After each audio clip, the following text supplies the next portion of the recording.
This actually happened a few years ago. I guess maybe three and a half now. And honestly, it still makes my skin crawl just thinking about it. I was out in Vegas, on my own, just checking things out because I was thinking about buying a place down there. You know, the usual, spent some time on the strip, saw a couple shows, but mostly I was just driving around looking at different neighborhoods, trying to get a feel for the city. I'd flown in from across the country, didn't have a car, and really didn't want to rent one. I mean, I'd already blown so much cash on the airfare, the hotel, a couple Airbnbs for different parts of the trip, so I figured most stuff's on the strip, I can just walk, right? But then, you know how Vegas is, it's sprawling. You end up needing to get to places you definitely can't walk to. And here's the thing about Vegas. Everyone warns you, it's full of hustlers and scammers. People are always trying to get something out of you. So I was trying to be careful, but then I met this Uber driver, Vic. He called himself Vegas Vic, which, okay, a bit cheesy. He said he drove Uber, but also ran these nightclub events, like he'd drive groups of people around to different bars and restaurants, which is apparently a big thing out there. We just kind of chatted, and I told him I was looking for a house and trying to save money, so no nightclubs for me. And he just said, take his number, said if I needed a ride, just text him directly. Uber takes a huge chunk, he said, so it'd be cheaper for both of us. And honestly, it sounded good. I mean, I really was trying to save money. So for the next week or so, he drove me everywhere. Picked me up, dropped me off, no issues at all. It actually saved me a significant amount of money, which was great. He seemed totally normal. Just a friendly, chatty guy. Like any other driver. During one of those rides, I must have mentioned how I really wanted to go see the Area 51 gates. Like deep out in the desert. I told him there were tours, but they were like $400, which was just crazy money for that. I mean, that's not budget friendly at all. A few days later, he texted me. Just out of the blue. Asked if I was still interested in Area 51. He said he'd drive me down there himself, just the two of us, for $100. Said we could make a whole day out of it. He thought it would be fun. I told him I'd think about it. And I sat with that for a few days. I was all alone out there. This was a random guy, someone I just met, even if he did seem nice. But going so far out, hundreds of miles into the middle of a secluded desert, just the two of us, something just felt really, really off about it. I couldn't put my finger on it, but I just had this deep gut feeling that I shouldn't go. Like it was a bad idea. A really, really bad idea. So I declined. I just sent a polite text back saying thanks. But no. I spent the rest of my time in Vegas just calling regular Uber drivers. I felt weird about confronting Vic after that. So I just avoided him. He tried calling a few times, asking if I wanted to do one of his club tours, but I just let it go to voicemail. A few months later, I was back home, just doing laundry, watching the evening news. Background noise. And then I saw his face, on the screen, clear as day. Vegas Vic, they called him. They had him in custody. He was a serial killer. They said he'd been kidnapping tourists, driving them out to the desert, killing them. They'd found at least 30 victims, maybe more. All tourists. All taken out to the desert. Just like he offered to take me. I think about that day all the time now. That trip to Area 51. Just me and him. I always wanted to go back to Vegas. Honestly, I did. But I could never bring myself to do it. Not after that. It's like the desert out there just feels different now. And I still have his number in my phone. It's just sitting there, under Vegas Vic. I see it sometimes when I'm scrolling, and I remember that text, the one about the desert. Just us.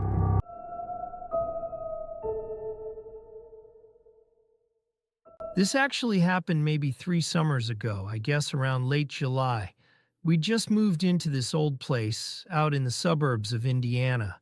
You know, one of those quiet neighborhoods where everyone's lawn is perfect and nothing ever really happens. It felt like a fresh start, honestly. The house itself was pretty old, built in 1956, but it had been renovated like crazy. New kitchen, new bathrooms, fresh paint everywhere. So it felt modern, but you could still kind of feel that old house vibe, especially in the weird, deep closets. My little sister Ashley, she was maybe 6, almost 7 at the time. She got the bedroom at the end of the hall, the one with this huge walk-in closet. She loved it at first, said it felt like her own secret hideout. You know, for all her toys and stuff. Then, maybe a week in, she started saying stuff. Little things. Like there was a girl in her closet. She'd be playing, and then just stop and stare at the closet door. My mom and I, we just figured it was her imagination. New house jitters, right? But it kept happening. Ashley would come out of her room, sometimes crying, sometimes just quiet and pale, saying the girl was telling her to come play. Always come play with me. It was specific, not just vague monsters. My parents, they were so busy unpacking and getting settled, they barely registered it. Just told her to stop being silly, that there wasn't anybody there. Ashley just wouldn't let it go, though. She'd say, but she keeps talking to me. I mean, I didn't believe her either, not really. But a few times walking past Ashley's room at night, I felt this weird quietness around her door, you know? Like the air just got heavier, like sound couldn't quite reach that spot. Ashley started describing the girl more. She said the girl was really still, just standing in the dark, and that her eyes were always open. Not scary open, she said, just open. And that she sounded soft, like whispering through a blanket. Then it changed. Ashley told us the girl started asking her to open the closet door. Not just play, but open the door. Said the girl sounded sad sometimes, like she really needed Ashley to let her out. That's when my mom actually checked the closet herself. Of course, it was empty, just clothes and stuffed animals. My mom showed Ashley, laughed, and said, "See, no one's here." Ashley just looked at the empty space, then looked at my mom and said, "She only comes when I'm alone." Well, I didn't think anything of it at the time. Dismissed it as a kid's vivid imagination, or maybe just a bit of a fib to get attention. Looking back, that should have been the first thing that truly tipped me off that something was actually genuinely wrong. The last night, Ashley was really upset at bedtime. She kept begging my mom to leave her closet door open or just not close it all the way. She was crying, saying she wants me to come out and play, and I don't want to. My mom, exasperated, told her to close her eyes and go to sleep. We heard the door latch click softly from my room, and then it was quiet. The kind of quiet that feels like it's holding its breath, you know? The next morning, everything felt normal. My alarm went off, sun was coming through the window. I got up, headed for the kitchen. As I passed Ashley's room, I figured I'd wake her up for breakfast. I pushed her door open slowly because she's a heavy sleeper. Her bed was empty. Sheets were messed up, like she'd just gotten out. But she wasn't there. I called her name, softly at first, then louder, but nothing. My heart started to really pound. My parents were still asleep, I think. I walked slowly to her closet, the big one, and I'm standing there, and the door, it's not quite closed, just a tiny crack, like it hadn't quite latched all the way. I pulled it open slowly, praying she was just hiding, playing a prank, but it was just her clothes, her toys. Empty. Just an empty, silent closet. That's when I screamed, I think. My parents came running. We never saw her again. The police searched, neighbors helped, put up flyers, everything. But there was never a single trace. No open windows, no signs of forced entry, nothing. Just an empty closet. And a house that's never been quiet since.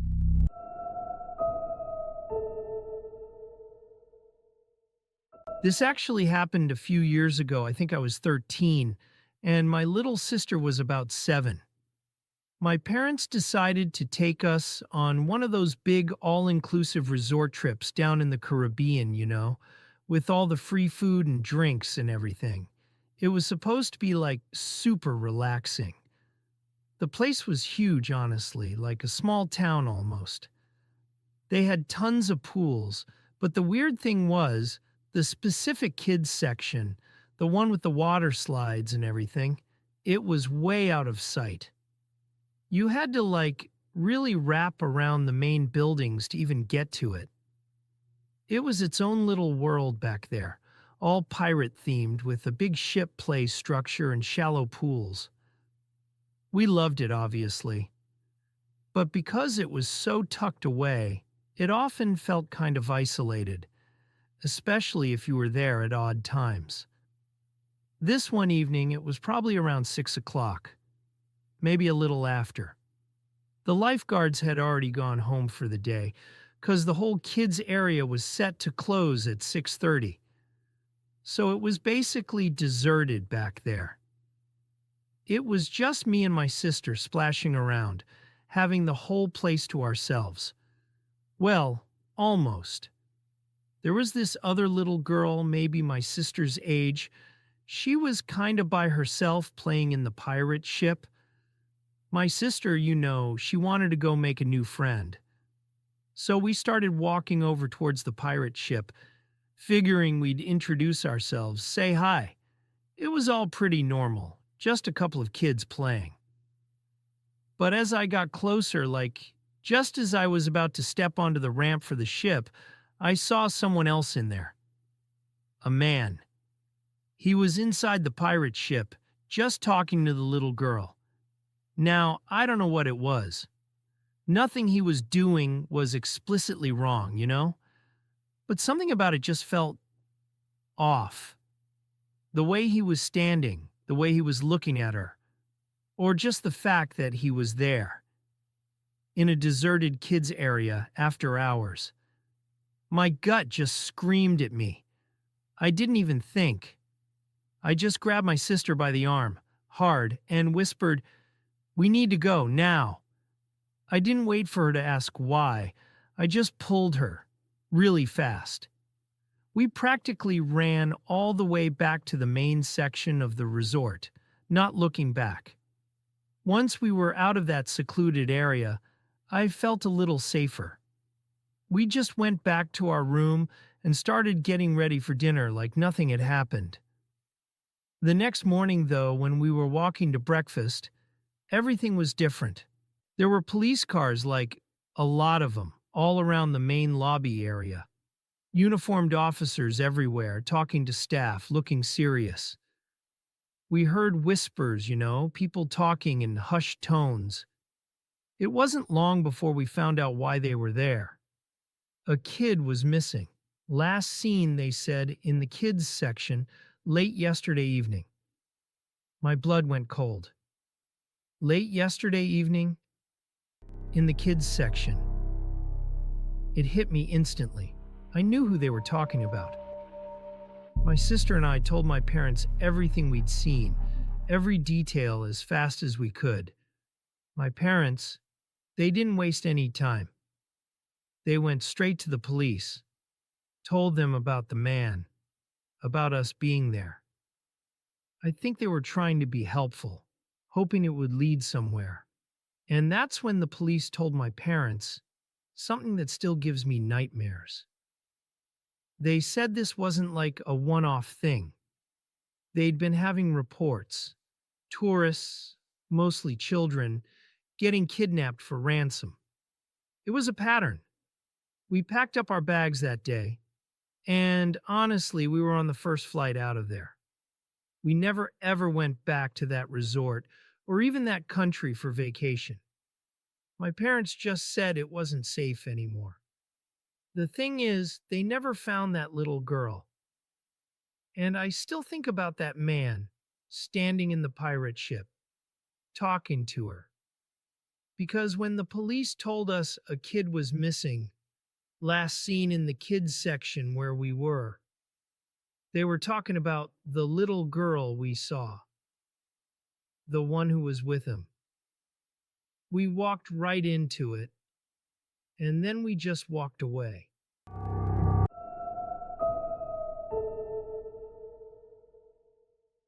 This happened like a few years ago now when I was in college up in Philadelphia.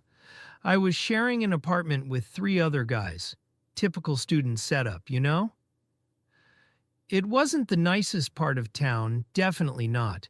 We were kinda like right on the edge of what you'd call the hood, which honestly already made me a little uneasy sometimes.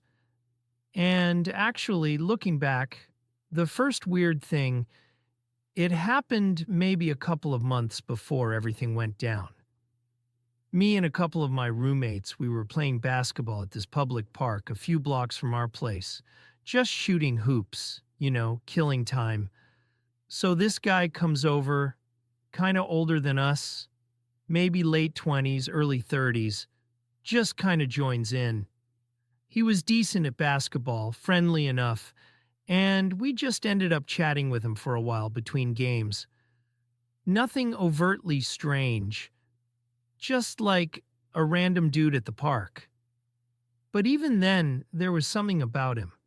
Like, he never really seemed to leave, even when we were taking a break or just messing around. It felt like he was watching us, Not in a creepy way at the time, just attentive. I didn't think anything of it then, just a thought that flickered. Fast forward to Labor Day weekend that fall. Everyone was heading home, to see family, get out of the city for a bit. My three roommates packed up their cars Friday afternoon, pretty excited to go. But I had to stay. I had like a shift at my part-time job, something I couldn't get out of.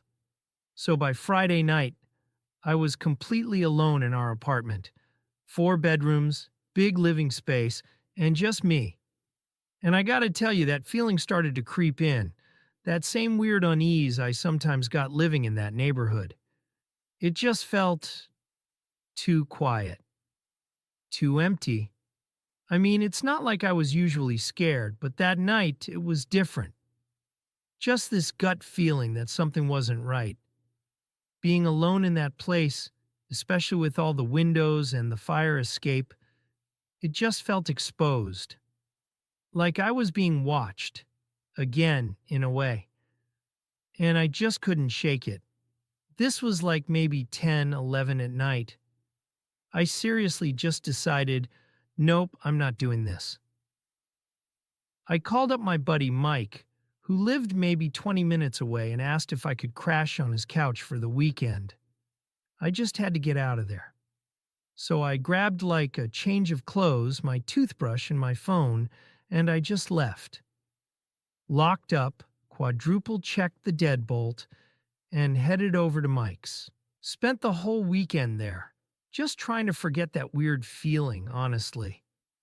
Didn't even really think about the apartment. Monday afternoon, Labor Day was winding down. My roommates were on their way back, and I figured it was safe to head home and get some of my stuff before classes started up Tuesday. The apartment was still dark and quiet when I let myself in. I remember I wanted to show Mike a video I'd taken earlier that week. Something dumb. So I went to grab my iPad from my desk where I always left it, but it wasn't there. And I'm telling you, I keep that thing in the exact same spot every single day. That's when it hit me, like a cold shot right through my stomach. I started looking around, really looking. My laptop, which was usually plugged in by my bed, gone. The cash I kept hidden in my dresser drawer, gone. Even my small backpack, the one I used for gym stuff, gone. And that's when it clicked. Someone had been in our apartment while all of us were gone, while I had almost been there, alone. I just stood there in the middle of my room staring at the empty spaces, and I kept thinking I was almost here. I almost stayed. We called the police, obviously. They came, walked through, took notes. But here's the thing, the detail that still messes with me. They found no signs of forced entry. No broken window, no jimmied lock, not a scratch on the door frame. Nothing. We never found out who it was. The police just kind of shrugged. But my roommates and I, we all knew. In our gut, we knew it had to be that guy from the park. The one who just watched us, who never left. He knew we lived close by, he knew our schedule, knew when we played basketball. I mean, the thought of what would have happened if I'd just ignored that weird feeling and stayed that weekend. I can't even go there. The idea of being alone in that apartment when someone, that guy, was just walking in like he owned the place. It still gives me chills. We ended up moving out about a month later. Couldn't live there anymore, obviously. But to this day, the one thing I still can't wrap my head around, the part that keeps me up sometimes, how did he get in?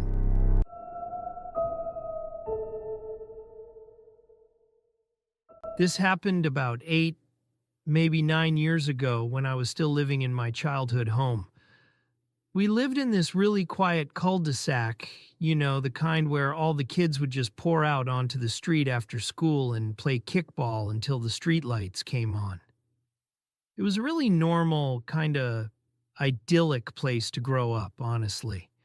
But there was always this one house right next door to ours that was different. It belonged to an old lady, Mrs. Albright.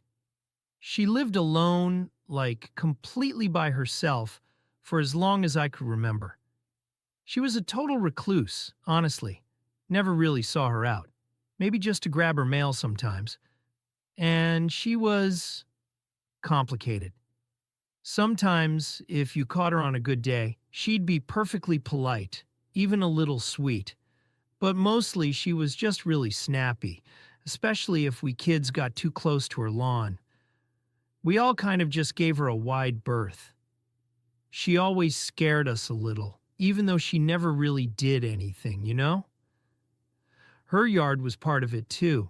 It was always just full of these weird statues. Not like normal garden gnomes or anything cute. These were like concrete gargoyles, or strange little imp-like figures with kind of unsettling smiles.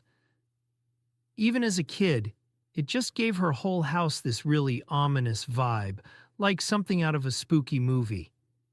Because of all that, and because she was so isolated, there were always rumors floating around about Mrs. Albright. Kids would whisper that she was a witch, mostly cause of the statues, I guess. But the one that always stuck was the one about her husband. They said she'd murdered him years ago and just buried him in the backyard. I mean, we were kids, right? You just hear stuff, and it becomes part of the legend. Every Halloween, our cul-de-sac was prime trick-or-treating territory. And every single year, without fail, the big dare among us kids was to go knock on Mrs. Albright's door. Nobody ever actually did it. It was like the ultimate unspoken challenge. You talked about it, but you never went. Until one year. This was maybe 8 years ago now. My little sister Lily, she was maybe 6 or 7, and it was my turn to take her out trick-or-treating. I was 12, felt all grown up. We'd hit all the usual houses, and as we were walking back, almost done, Lily just pulls on my shirt and points. She'd heard the older kids talking, and she asked, "Can we go to the witch's house, Alex?" My stomach just kind of dropped. Like, seriously? But she was looking at me with those big, hopeful eyes, and I wanted to be the cool older brother. So, against every instinct I had, I said fine. We walked across our lawn, up her cracked concrete path. The porch light was on, which was already weird for her. I hesitated, then knocked. It was a really light tap, 'cause I half hoped she wouldn't hear it. The door creaked open, slowly, just a sliver at first. And there she was, Mrs. Albright. She was standing in the shadows, just inside the doorway. I couldn't really see her face clearly, but there was this smile. It felt too wide, like it didn't quite fit her. And then her voice, low and kind of raspy, she said, "Oh, hello, children. Come in, come in. I have special presents for you tonight. And I need you to understand something." The way she said presents, it just made my entire body go cold. It wasn't like a friendly, warm invitation from an old lady. It was this unnerving, almost hungry tone.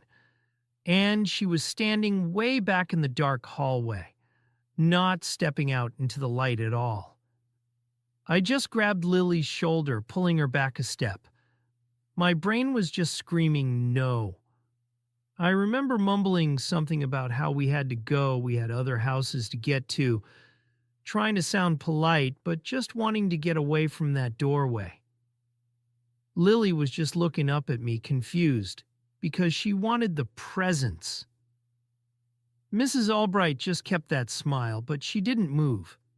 She just extended an arm out into the light, holding a cheap plastic bowl full of those prepackaged, fun-sized candy bars. It was like she was testing us, or something. Just offering the bait. I just snatched 2 candy bars out of the bowl, just so I could have an excuse to break eye contact. I remember mumbling the quick thank you, and then practically dragging Lily off the porch, down the path, and back onto our own lawn. I didn't look back until we were almost at our front door. My heart was pounding. Honestly, I couldn't even tell you why. It was just a feeling. Fast forward, like 5 years later. I was away at college, probably second year, and I remember seeing this local news story pop up on my phone, something about a house in my old neighborhood. I didn't really pay attention at first, but then I saw the street name, and I clicked it open. They were talking about an old woman who had passed away.